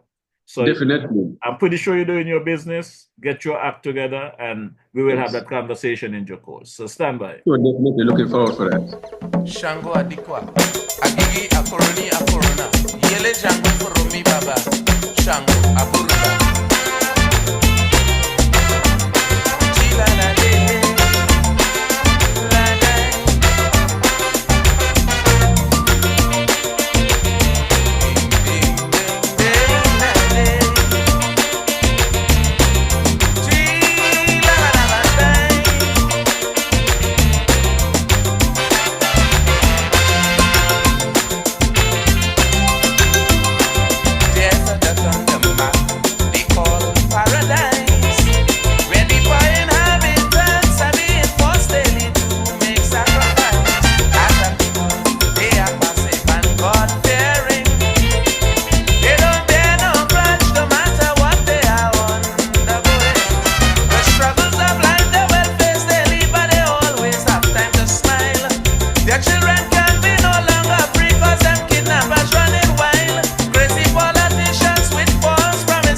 Brother Banky, your closing.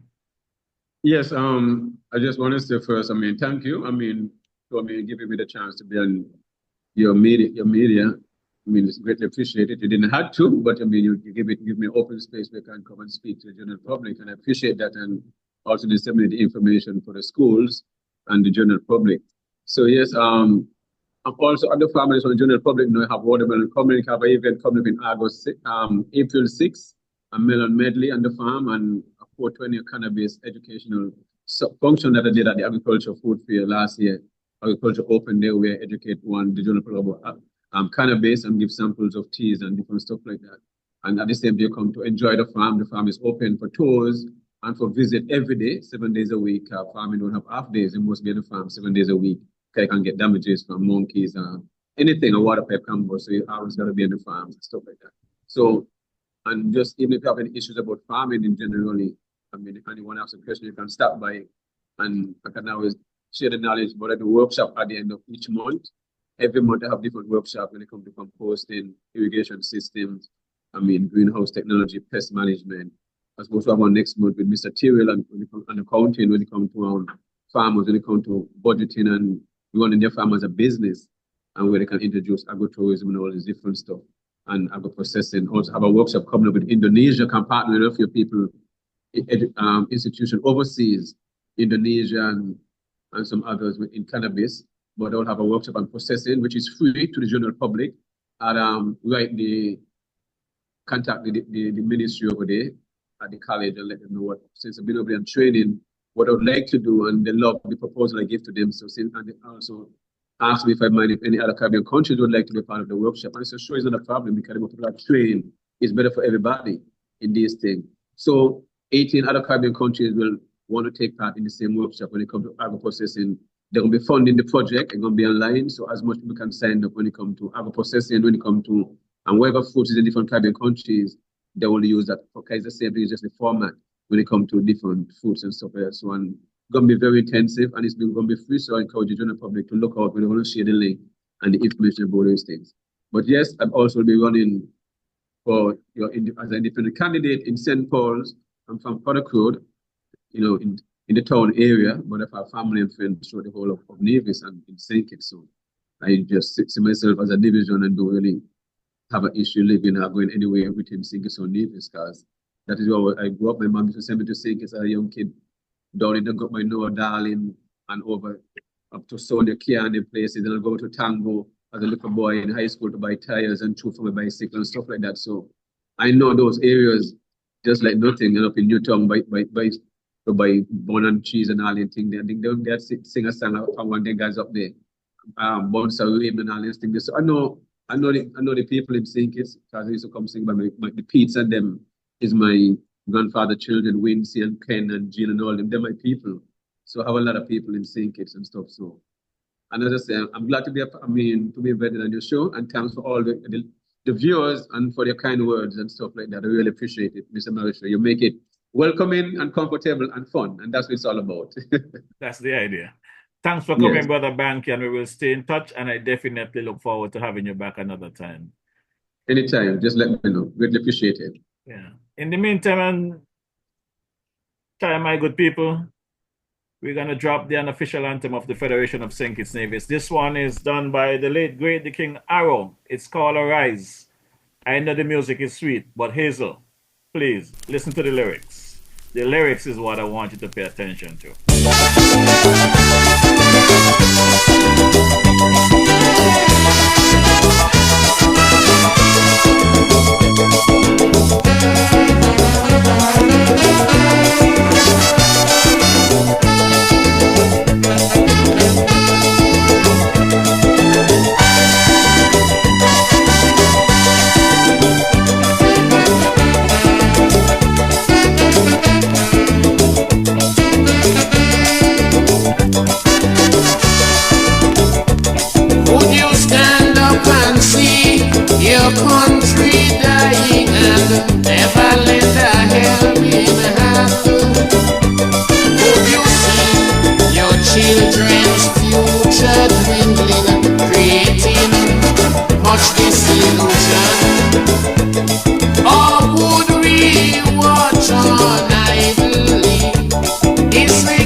masses building a wall so massive or a bridge, don't care how small, as one tends to divide our people, the other unite us all. Unambitious men just cannot be a part of this community. Displaying selfishness, a total lack of interest. No, I said no, not at all. Citizens, let's unite and stand up for rights, all our lives and our lives. Let us reintegrate and correct all mistakes. Reunification, building a brand new nation. We move on together hand in hand. Rise, citizens, arise. The country is yours, all yours, still yours.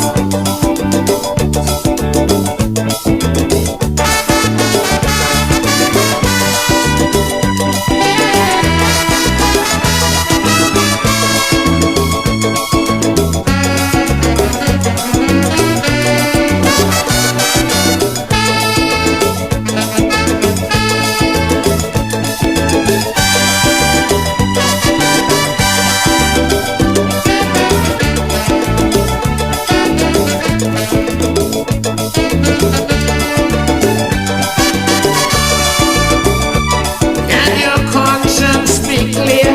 Indulging corruption or misusing public office, being accused of unemployment and crimes, or disrupting a citizen's peace. Oh, my country in this harmony, separated politically. Hatred for a brother cannot love each other. No, I say no, not at all. Citizens, let's unite and stand up for rights, all our lives and our lives. Let us reintegrate and correct all mistakes. Reunification, building a brand new nation. We'll move on together hand in hand. So rise, citizens, arise. The country is yours, all yours, still yours.